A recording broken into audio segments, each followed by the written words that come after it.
लगने से पहले 20-25 रुपए किलो था, आज उसकी दाम 100 रुपए हो गए। तो हमने तो एक ही चीज इस सरकार के आने के बाद देखा है कि इन्होंने अपनी हर चीज के ऊपर उल्टा यू टर्न लिया है। आपने देखा होगा कि जब कांग्रेस की सरकार थी तो हमने आधार कार्ड को लागू करवाया, और इनकी जब सरकार आई, जब इन्होंने कहा कि भाई आधार कार्ड की जरूरत नहीं है, और उनकी आवाजें बंद करने का काम इन लोगों ने किया है सरकार के आने के बाद। तो इनका एक ही लक्ष्य है कि जितना भी विपक्ष है, आज से पहले कभी हमारे इस क्षेत्र के अंदर नहीं हुआ कि इतने ज्यादा जितने बिजली के छापे। आप देखिए कि बिजली के जो बिल जो हमारे आ रहे हैं वो किसी के 50,000, किसी के 60,000। आप देखिए कल हमारे एक पार्षद है बावल के अंदर, उनके यहाँ पर 1,30,000 रुपए का कि भाई इनका बिजली का बिल 1,90,000 आया, जबकि इनके घर के अंदर 2 पंखे और 2 बल्ब है, उसका इस्तेमाल भी नहीं करते, और तब भी 1,90,000 का बिल बनाना, और उसके बाद समस्या उनको उठाएंगे। आप सभी जानते हैं कि सरकार को 3 साल पूरे हो गए हैं, और जिस तरह से अब ये समय चल रहा है, ये सुनने में आपराधिक घटनाएं भी देखने को मिल रही हैं, काफ़ी बढ़ रही हैं, क्या कहिए? पिछले दिनों में भी आपको पता होगा कि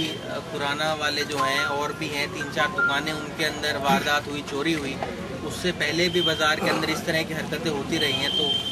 और कभी कोई मर्डर हो रहा है, कभी इस तरह की हरकतें होती रहती, तो उसके चीज़ भी हम लोगों ने आज यहाँ पर रखी कि भाई इन सब चीज़ों को लेकर हम लोग डीसी को ज्ञापन देंगे,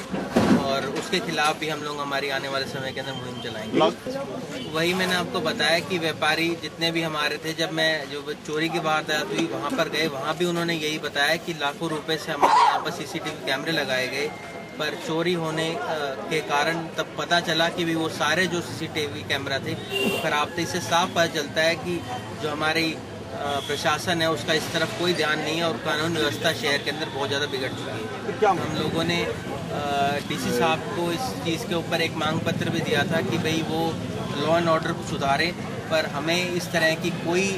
सुधार इसके अंदर साफ तौर पे नज़र नहीं आया है। और हम आने वाले समय के अंदर अपनी इस मुहिम को और ज़ोर से करेंगे, ताकि जो हमारा प्रशासन है वो अपनी गहरी नींद से जागे और लोगों को इस चीज़ से निराश हो जाए। एक अभी आप व्यापारियों के बीच में आए, GST को लेकर आए, क्या कुछ शिकायतें व्यापारियों ने आपको बताई, और किस तरह इसको आगे आप सॉल्यूशन कराने की बात करेंगे? व्यापारियों ने यही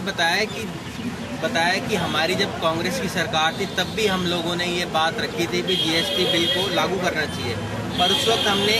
14% के ऊपर उसको लागू करने की हम लाए थे, और यही BJP की सरकार उस वक्त उसकी खिलाफत कर रही थी। और इनकी जब सरकार आई तब उन्होंने वही बिल लागू किया, और 28% के ऊपर। इससे साफ तौर पर पता चलता है कि व्यापारियों के अंदर बहुत ज़्यादा रोष इसके लिए है, और चौतरफा मार हमारे व्यापारी भाइयों को पड़ रही है।